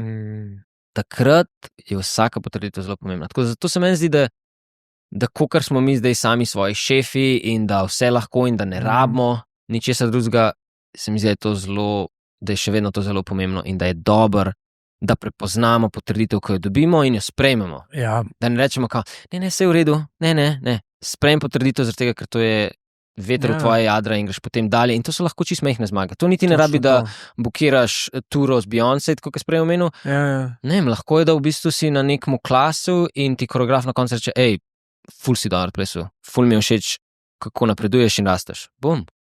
Veliko pomeni to, da imaš okoli sebe ljudi, ki ti dajo to vedeti. Pa so lahko to bližnji, pa so lahko to čisti tujci, pa so lahko to udeleženci na klasu. Ja.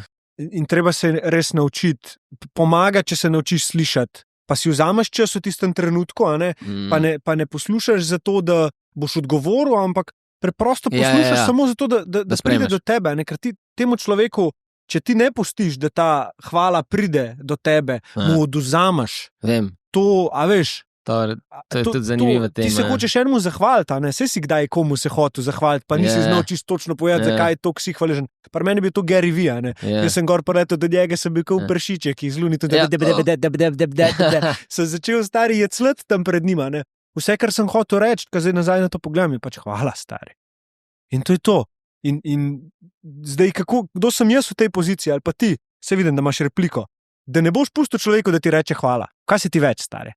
Ne, zanimivo mi je to, kar rečeš, moramo sprejeti hvala, moramo narediti prostor za ta hvala, da sprejmeš to. Se mi zdi, da ne vem, ali je to, nočem zdaj generalizirati, pa reči, da je to neka slovenska mentaliteta, ampak da težko sprejmemo, da smo dobri. Tako da nam nekdo drug reče in da potem to, da enostavno pustiš, da nekdo pride do tebe in ti reče, tole mi je bilo ful všeč, svaka čas, bravo, to me je inspiriralo. Kar avtomatsko, meni se je velikrat pol zgodilo, ne, ali pa da probam malo na hecu obrniti, ali pa ne, sej ti si tudi ful dober. In pa sem se začel sprašati, čak samo, tako kot si ti rekel, pač človek pride do tebe, da ti da iskreno, vsaj upam, da je iskreno, da ti reče, svaka čast, ti pa potem sam sebe in to pohvalo dol zbijaš. Da ne bi izstopil.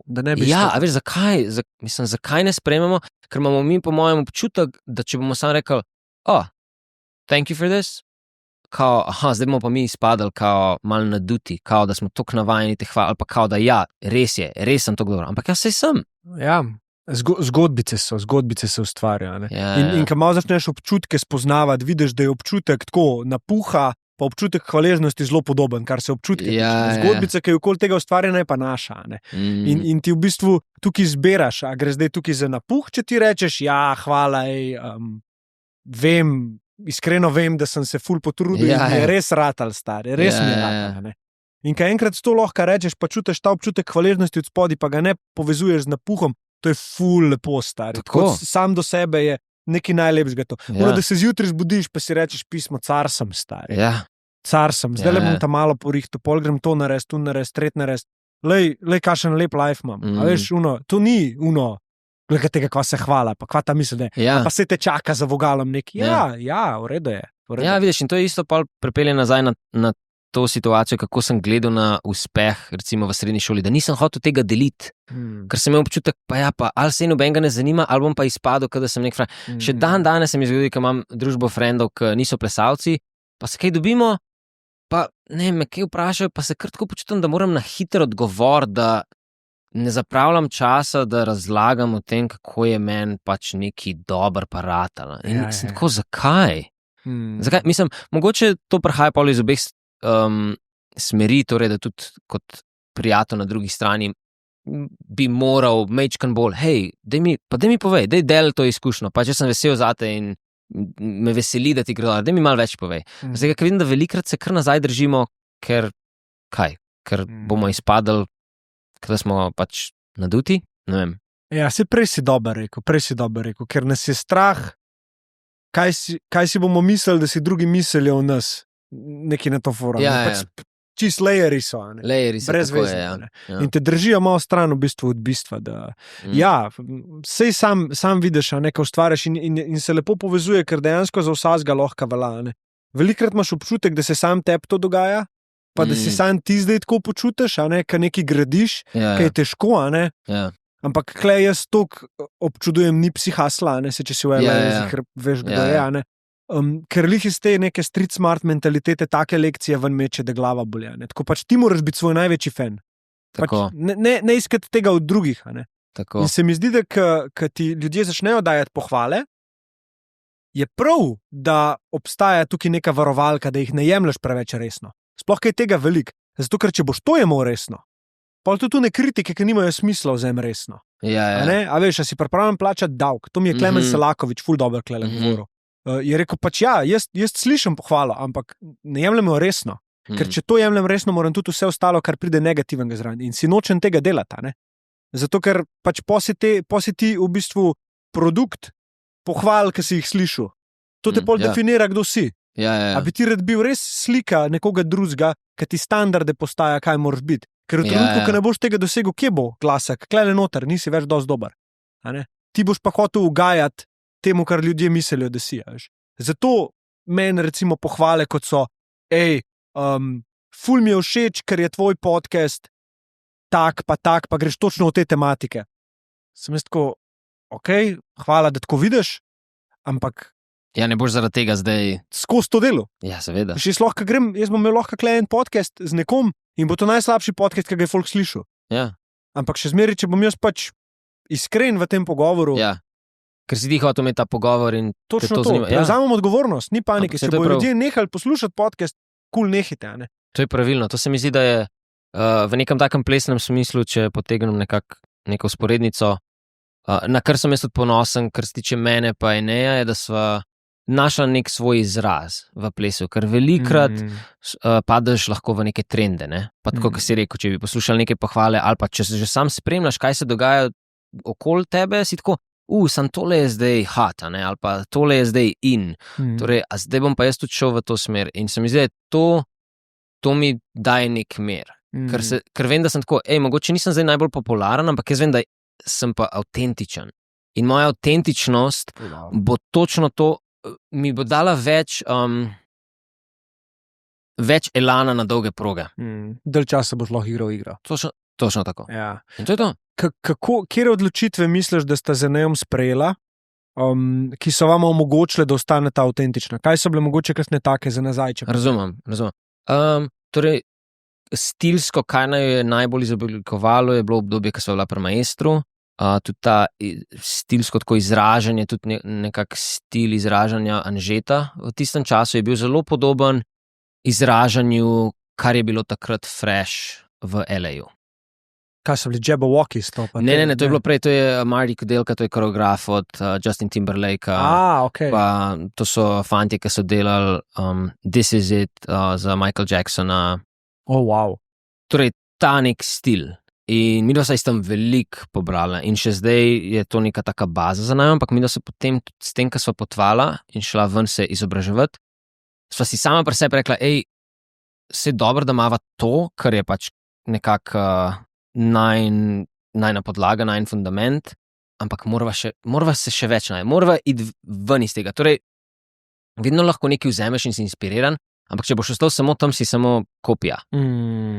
Vzem to, kar ti je všeč, pa grad ven iz tega. In mislim, da sva to si sploh v prvih parih letih sva se zelo prizadevala k temu in potem kasneje sva tudi gravitirala k takim ljudem in izkušnjam. Recimo, eden od ljudi, ki je potem tudi imel nek vpliv, čeprav so bila že kar postavljeni, je bil Tobias Elehammer, to je ta dober friend iz LA, ki je v bistvu dance, z njim sva skupaj delala World of Dance, tekmovali smo na tem TV šovu, v bistvu smo imeli res dober odziv in publike in takrat sodnikov. In on je tudi v stilu, smo si podobni, on je še majčken bolj ekstremen, bi rekel, ampak tako, kot sem rekel, gravitirala sva k takim ljudem in od tega tudi črpala in potem to nafila in potem najdeš neko drugo moč, da sebe razvijaš naprej. In mislim, da ta želja po avtentičnosti je v bistvu prinesla avtentičnost. Tako bi rekel. Kaj pa te kot plesalca, tako za mogoče nekega laika, ki spremlja plesni svet, kaj te dela avtentičnega? Tako, kje se vidijo največje razlike med plesalci, da rečeš tako, ta je pa res unika. Dobro, imaš, jaz zdaj iz svojega pogleda poznam Les Twins, one da sta mi unikatna lik zaradi tega elementa, tudi ker sta dvojčka in imata neke te res povezane gibe, malo odfukane, in tle jaz vidim neko avtentičnost. Ampak zdaj, če gledam, pa mi da ta res plesalski svet, kaj ti vidiš pri plesalcih, ki so najbolj avtentični drugače? Jaz mislim, da po mojem je v nekem takem res primarnem smislu moral v bistvu stopiti ven iz plesa in si pogledati osebo in se mi zdi bolj, kot si ti se poznaš, si sprijazen s tem, kdo si, poznaš svoje vrednote, integritete, tako kot si rekel, to se odraža potem v tvojemu gibu in plesu. Ker potem, ko greš enkrat noter v ples, lahko gledamo na to tudi zelo tehnično. A je to tehnično treniran plesalec, a je bolj v street stilih, ali je koreografija glavni izraz, kako pač se loteva plesa, freestyle, toliko je enih komponent, ampak se mi zdi, če vse to umaknemo, je ta pristnost do samega sebe, kar velja v vseh stvareh, to, kar smo se pogovarjali o tebi na podcastu, velja tudi za plesalce. Če začutiš to, da je nekdo res iskren s tem, kdo je, kako je, se bo to poznalo v plesu. Bi rekel, da se da na tem delati, tako, če gledaš zdaj svojo zgodbo. Kako vidiš mogoče svoj razvoj, kje si to začel mogoče odkrivati? Pa rekel, to je tisto, kar mene dela avtentičnega, na tem moram delati. Ali je bilo čisto spontano? Jaz mislim, da izkušnje in da se ne omejuješ na samo specifično stvar. Ne, zelo radi rečemo 120%, samo v to, zato da bomo pač uspeli kakorkoli. Jaz pa mislim, da stvari, ki so okoli tega, so tudi lahko glih toliko pomembne. Ne, torej, tvoj odnos s samim sabo, z družino, prijatelji. Kako se izobražuješ izven tvoje stroke? Ampak to so zelo tako emocionalno-mentalne stvari, ki potem delujejo fizično. Znotraj plesa so to drugi komponenti, je pač trening zelo pomemben, da najdeš svoj jaz. Ampak se mi zdi, da ti, recimo, če pogledam, kaj izven plesa počnem, kako ne bo to dobro vplivalo na moj jaz v plesu. Če izven plesa bom jaz samo gledal plesne videe, pa samo spremljal plesen live, pa nič drugega, bom podzavestno grabimo potem ideje in celo gibe iz stvari, ki jih vidimo okoli sebe. Če se pa znamo od tega malo odmakniti, pa recimo se rečemo, meni pa v bistvu tudi me zanima plezanje, pa greš malo plezati, ali pa v bistvu bi rečel hoditi v gore, pa greš hoditi v gore, gledaš kakšne podcaste, se izobražuješ, se pogovarjaš z ljudmi, ki se ne ukvarjajo s tem, kar se ti ukvarjaš. To ne samo, da ti da samo zavest, da si več kot samo jaz sem plesalec, ampak sem človek in potem, ker si človek, bo ta človek dal te komponente noter v ples. Ker če ne, se mi lahko držimo nekih parametrov, ki vemo, da delujejo v plesu. Sam pa smo kopija, kot vsi ostali. Šport je nasploh tak zelo nehvaležen, ne? Veš, ker se neko identiteto športniki zgradijo okoli tega in pol, ne vem, prije poškodba in to je... Take zgodbe slišim, zdaj pred kratkim sem eno slišal enemu fuzbalerju, da ga je čist odpeljali. Seveda. To je gambling in droge in svašta. Ne? In mi je bilo hudo, ker se tako pizda, veš.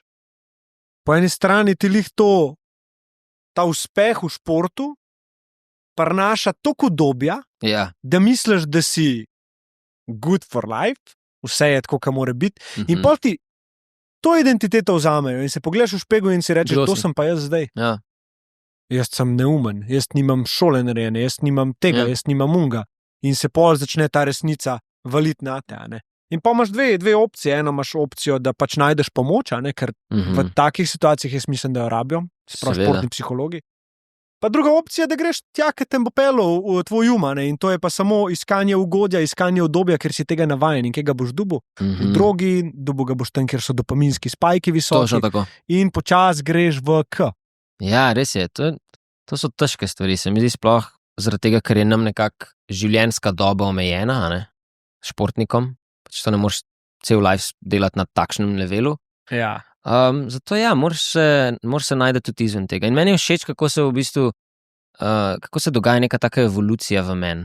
Ko gre od tega, da sem bil nek tam mal, ko je enkrat dojel, da je ples, to je samo ples, z glavo čez zid, vse samo zato, da ti to rata.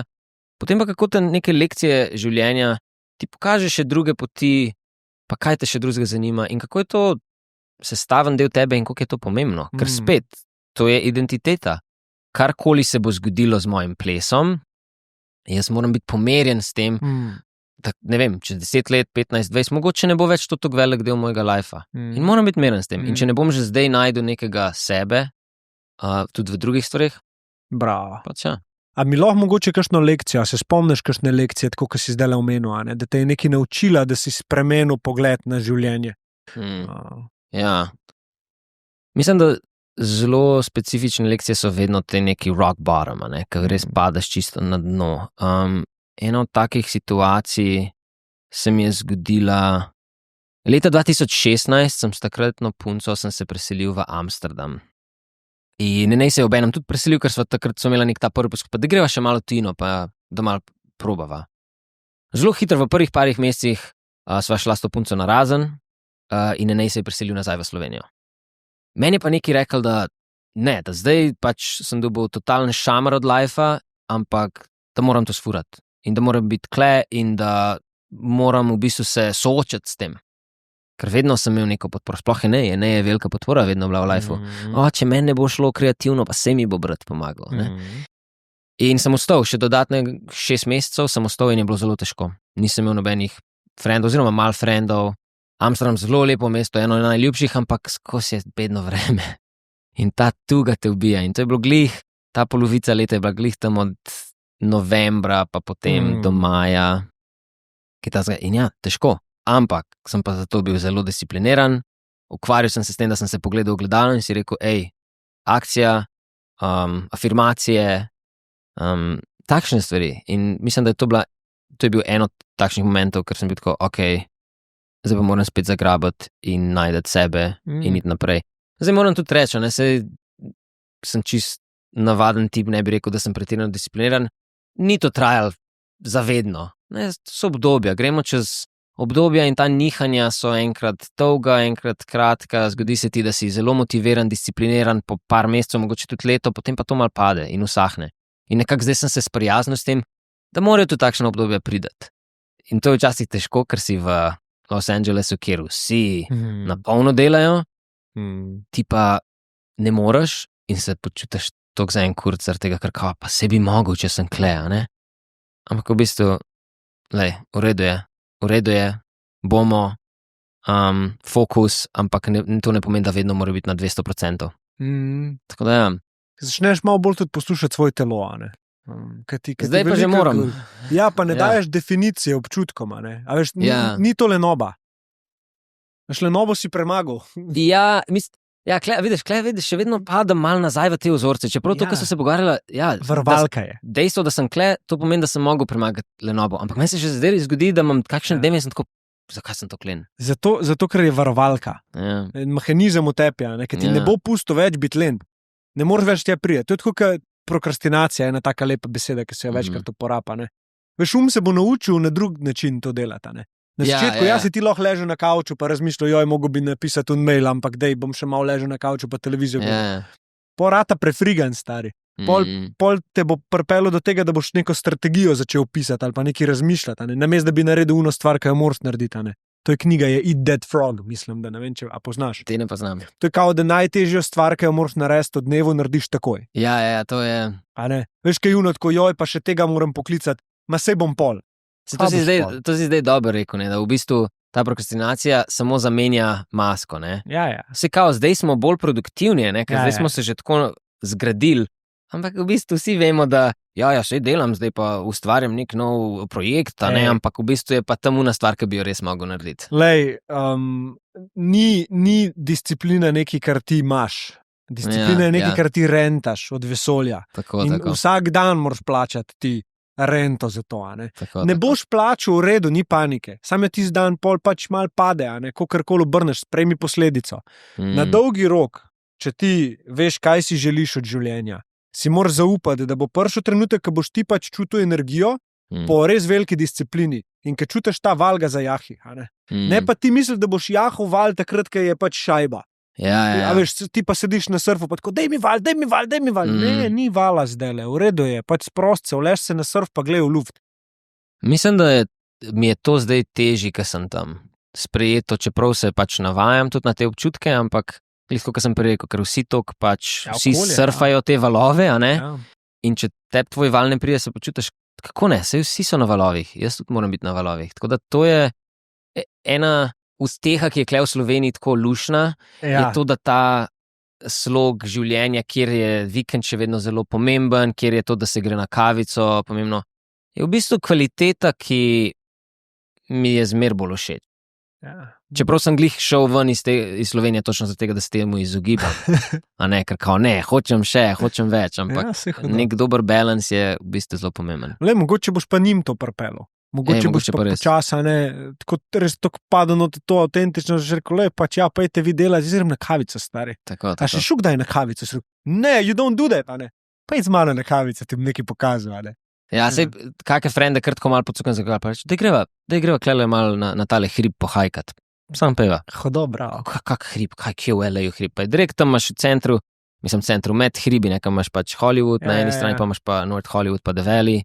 Vmes so hribi, je pač en ta fuluškan, mislim, oni se počutijo, da greš na Triglav, ampak je v bistvu pol urce malo gor v hrib hobrneš, oni imajo pa že sabo une palce zahodati, pa kamelo, pa sem jaz, da se ni nasazga. Ampak fajn, moraš najti te stvari in moraš to prakticirati. Gor severna Kalifornija je lepa, mi smo tudi bili, tam Sequoia parki pa to, kaj je pa tist lepo, stari. To je meni ena najlepših zadev ever. Vedno sem si samo mislil, da bom doživel ta nek občutek, ko bi rekel, deva to kar pomenovati tako mal Bog, pač ta neka energija prvinska. Sem mislil, da bom to doživel sam, če vidim živali v divjini, ne? Ker pač res imajo neko to, oni so tukaj in zdaj. In pol to začutiš. To sem začutil, ker sem bil na safariju v Zimbabveju, sem bil tako skoraj sem se zjokal, tam sem bil tako, pač to je tako lepo. Edino, kjer sem to še pol začutil, je, ker sem prvič videl sekvoje. In si nisem mislil, da bom to doživel od drevesa. Ampak je močno. Nore je, res. Tok dober. Ja, lepa je Kalifornija, dragač. Zato jaz vsem govorim, kako reče, LA, pa kak je LA, da pejt severna Kalifornija, pejt v te parki so amazing, ampak ta velika mesta, Pismo meni tudi ne, mogoče San Diego, a v Diego si bil. San Diego je lušen. Lep, tak filmski. San Diego zagovarjam. A si šel v živalski vrt? San Diego, ful je znan, tako svetovno znan. Ne, mislim, da nismo šli unga glavanga. Tam je tisti. Ne spomnim se, šli smo enega drugega. Ali smo šli? Ja, po moje smo šli v San Diego Zoo. To je pač tam glavna stvar. Ja, po moje smo šli. Dej povej mi zdaj, LA, punco si spoznal v LA-ju? Ne, punco sem spoznal pa leta 2017, torej, ko sem zaključil v Amsterdamu. Super, ja. V bistvu je bila neka spletna audicija za turnejo z neko veliko pevko iz Nemčije, za katero nisem nikoli slišal, potem pa spoznal, da je to kot Madonna Evrope, oziroma še več. Pač. Kaj, Paula Abdul? Ne, Paula Abdul, to je Američanka. Nemka je pa Helen Fisher. Aha, okay. Ona je pač tako vse generacije pohendla. Pač, mi smo potem na tej turneji imeli 75 koncertov in v vsakem mestu smo imeli 5 razprodanih koncertov čez teden.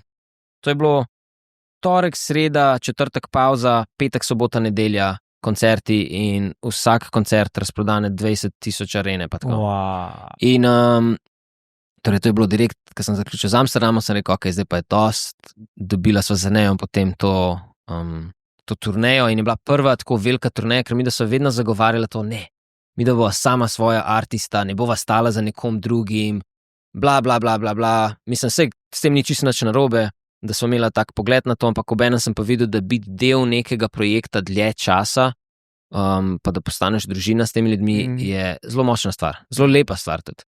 Kakorkoli, odločil sem se to delati in tam je bila ena Američanka, blond, lepa, ful dobro je plesala, jaz sem rekel, Matej, kaj je to, no? To je nek fake, do vseh je bila ful prijazna, to je fake, ne da se mi, ne grem se jaz tega.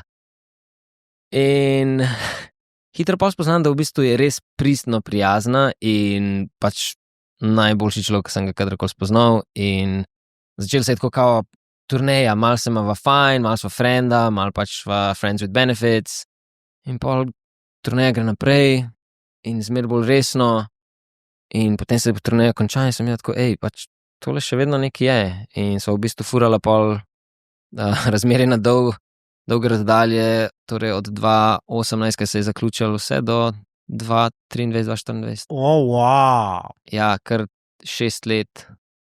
Ja, se je bilo težko. Pa to ni dolga razdalja, Piran, Murska Sobota. Ne? Pa že znotraj Evrope je zdaj vse simpel. Recimo, ena ima punco iz Londona zdaj. Dobro, urca pa pol. Kaj? Tako. Ja, sigor. In tako da to je bilo kar težko. Crazy. Ampak, ja, to je pa v bistvu pol nazaj greva na to, da dejstvo, da sem tudi rekel, ja, ok, LA, bom se preselil. Pa tudi zdaj, da rečem, LA, midva na srečo živiva v Pasadena je tako mal predmestje, ampak je 20 minut stran od teh studijev, kjer jaz delam vse in je ful je lepo.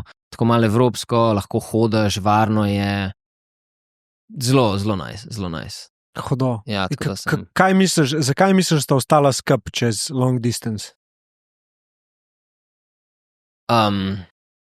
Mora biti več razlogov. Jaz mislim, da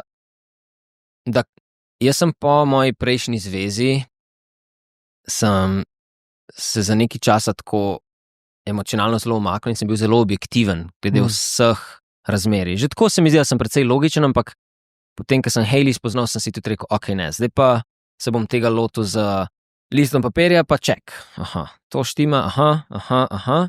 In mislim, da so te kvalitete zelo pomembne. Jaz imam ene par stvari, ki morajo štimati v takem razmerju in zelo pomembna je intelektualna stimulacija. Ne? Recimo na začetku se ti lahko zaljubiš, pa je honeymoon phase, pa seks je dober, pa vse to, ampak 99% časa, ali pa mogoče na začetku 90% časa se boš pogovarjal, ne? Boš preživljal čas skupaj. Veliko tega bo potem s časom ratal normalno, rutinsko. Torej, če kleta intelektualna stimulacija ne obstaja, no go. Druga stvar je seksualna kompatibilnost. Torej, to se meni zdi, da je to drugače kot neka ta slapa, da te nekdo privlači fizično. Je to drugo, kot potem, kako v bistvu v posli stvari štimajo. Tebi je lahko nekdo zelo všeč, ampak potem pa ta kemija nekako posli ne zalaufa, pa si tako čekaj, kako to? Vse mi je ful všeč, lepa je, vse to na papirju štima, ampak tako da seksualna kompatibilnost. Potem je seveda tudi right place, right time. Ne samo v geografskem smislu, ampak tudi tako mentalno, kje si, koliko si zrel, na kaj si pripravljen v razmerju.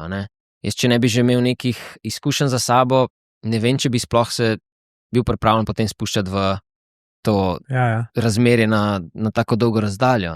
Tako da te stvari je pač ona res, kar se tiče njenih vrednot in kakšna je kot človek, je to, toliko so močni faktori, da sem enostavno rekel, ja, vredno je. Ja, ti si toliko delač stran, pač, a ne zgubiš. Ja, tudi. Ko je še šlo, pa recimo, če naj projekti niso uverjali, sva probala, da so se vsake 3 mesece sigurno videla. Ok.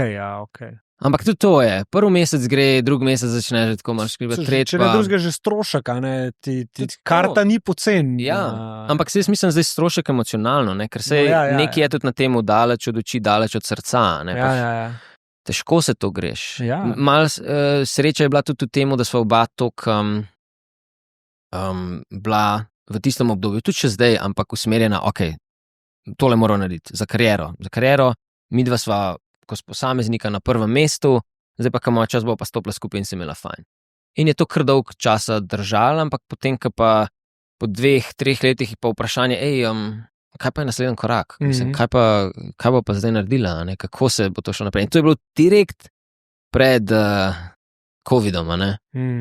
So bila, kako bo zdaj? In najprej so v bistvu šla kar on a break za nekaj časa, ker so bila tako ne veva, kako bo. In pa so se rekla, ne, v bistvu ne morava brez en drugega, sem šel v Ameriko, smo imeli nek tak fuluškan road trip gor do San Francisca, ne pa veli, malo sva šla vino pit, se pogovarjati o lifeu in sva videla, deva probat. Logična stvar bi bila, da jaz si uredim vizo, ker njej gre pač res dobro v LA-ju in zakaj bi šla na slabše. Tudi če bi prišla v Evropo, ne bi bila v Sloveniji, ampak ne recimo London, ampak tudi London ti ne nudi toliko stvari in priložnosti, kot kar LA. In sem rekel, ok, cool, dej bomo se začeli s tem ukvarjati in bum, šamar, korona se zgodi, COVID, vse se zapre in potem se nisva videla, v tistih 2 letih se 2-krat nisva videla po pol leta. Grozen, ful težko, to je bil en tak težjih obdobij in res ni bilo fajn. Včasih se kar vprašam, kako nam je sploh ratal, mislim, seveda s tudi kakšnimi spodrsljaji pa težkimi obdobji, ampak ja.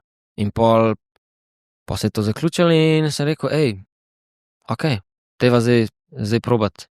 In pol sem 2023 začel delati, pa sem šel v proces za vizo. V bistvu sem na začetku, toliko mi je bilo strah tega, nisem, pa čeprav sem rekel, pa imam punco tam, pa vem, da pač imam nek plec, pa tako, ampak toliko mi je bilo strah spustiti tega, kar imam tukaj, pa kar sem si zgradil, da sem kar odlašil. Jaz sem pač, po mojem, zato, da sem cel papir nabral za to, da oddam za vizo, mojem kraj bo 4-5 mesecev, pa to bi lahko pač v roku 2 mesecev sigurno zrihtal, ne. Ampak kar, to je ta, ne, pač ta, kaj si rekel, eat the frog, ali kako kar. Pač kar vse ostalo, pa to, pa kar nisem imel jajce in ko sem pa enkrat to vse oddal, je pa bilo v bistvu precej je šlo gladko. Tudi v prvem poskusu, ko velikrat se zgodi, da ti pol nazaj pošlje, reče, fali ti še to, pa ta dokumentacija, rabimo več dokazil. Oni so bili tako, cool, top, lahko, sem rekel, cool, bom še zadnjo poletje, torej 2023 poletje sem še v delu v Evropi, ker poletje so ta obdobja, ki se veliko poučuje pol po teh plesnih kempih, sem rekel, tole še zanimam zrihtam in pol grem. In pa sem šel v LA. In kako se ti je life spremenil, odkar si prišel v LA, ker si rekel, da tudi karierno, oziroma rekel si 2024 najboljši let do zdaj iz tega vidika? Ja, sploh tako osebno. Kaj se je dogajalo?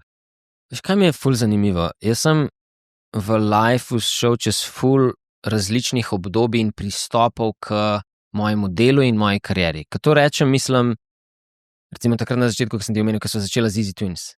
Ne glede na to, kakšen dan, ne glede na to, kaj, vsak dan greva trenirati, vsak dan bova v dvorani. In to se sliši tako zelo, hudo, ampak velikrat so šla, pač ni bilo užitka.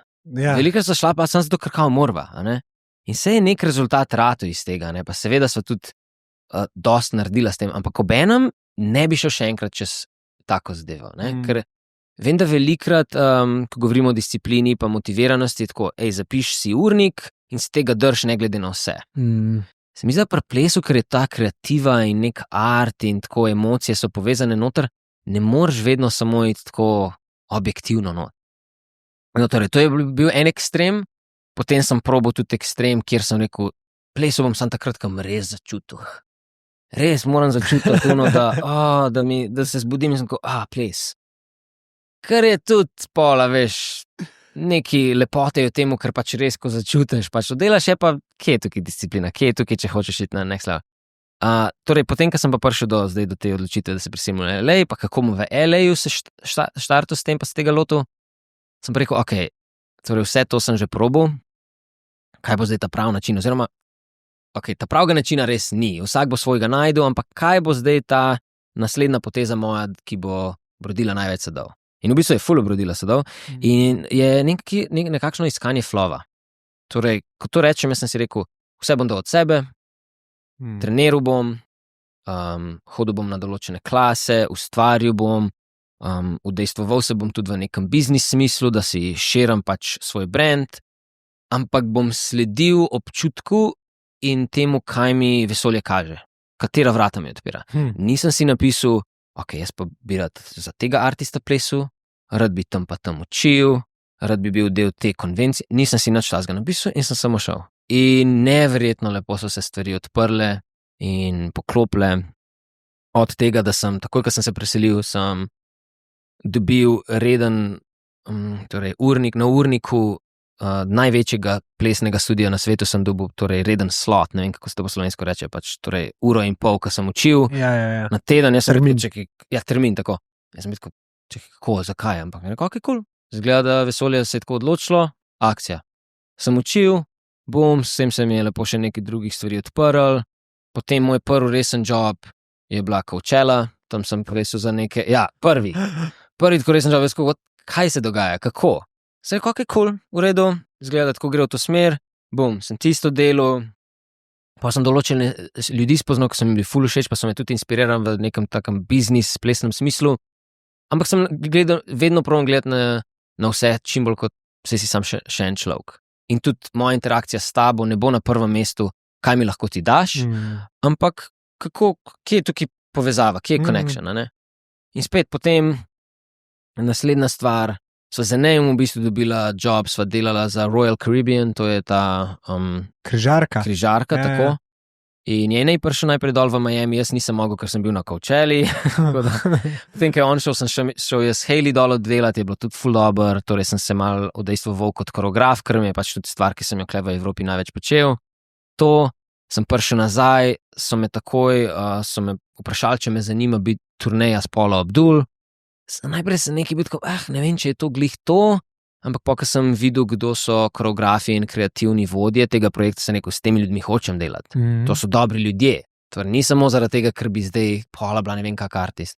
In super, spet odlična odločitev, imel sem noro poletje, videl sem celo Ameriko, bil sem obkrožen s super ljudmi in so se stvari nekako tako poklopile, pridem potem nazaj, glih dobro malo zaštartam, spet začnem učiti in se nekako tako obrne, da delam s Hailey, torej projekt za Jennifer Lopez v Saudski Arabiji.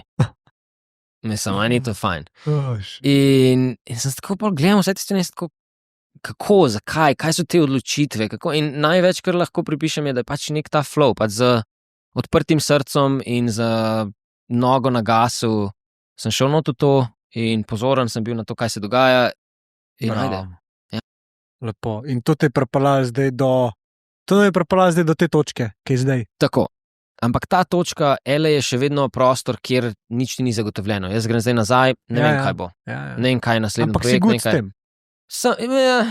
Mislim, sem v redu, ampak še vedno, ker je življenjski slog in pač življenje splošno tam tako drago in ker mi baziramo, da skačemo iz projekta na projekt, če ne veš točno, kdaj imaš naslednji projekt, to vse malo deluje na tvojo psiho.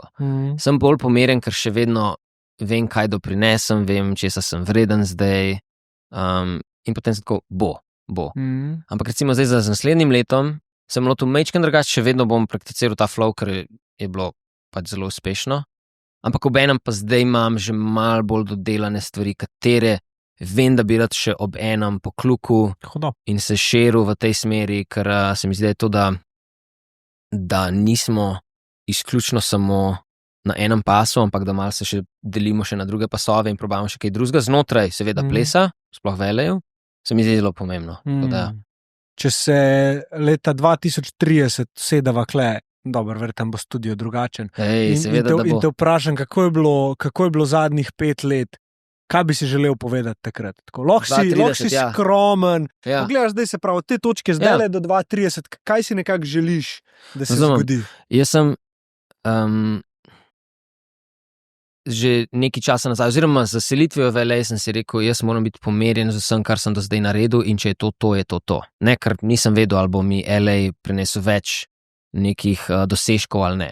Torej, še vedno ohranjam to mentaliteto v smislu, jaz se ne počutim, da potrebujem, spet gremo nazaj za identiteto, pa za to, da kdo sem jaz, pa da sem nekaj dosegel v lifeu, dosežke, kot so ta pa ta koreograf, za tega pa tega sem delal.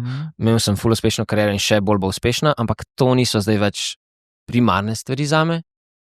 Zame je finančna stabilnost, ljubezen, sploh ljubezen, zaupanje in občutek, da imam neko mrežo ljudi, ki so mi kot familija,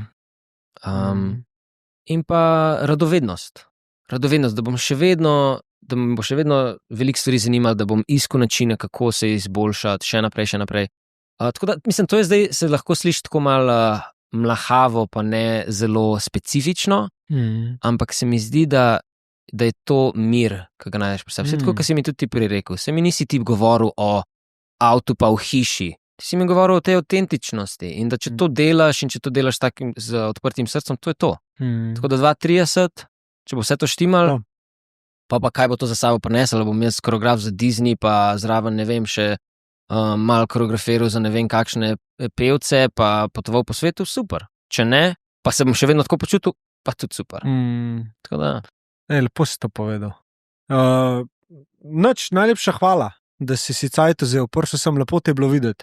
Tudi tebe. Zdaj že podcast izkoriščam, zato da se z starimi frendi vidim. Super izgovor. Dober izgovor. Dober izgovor, pa potem se vsaj kvalitetno malo pomeniš.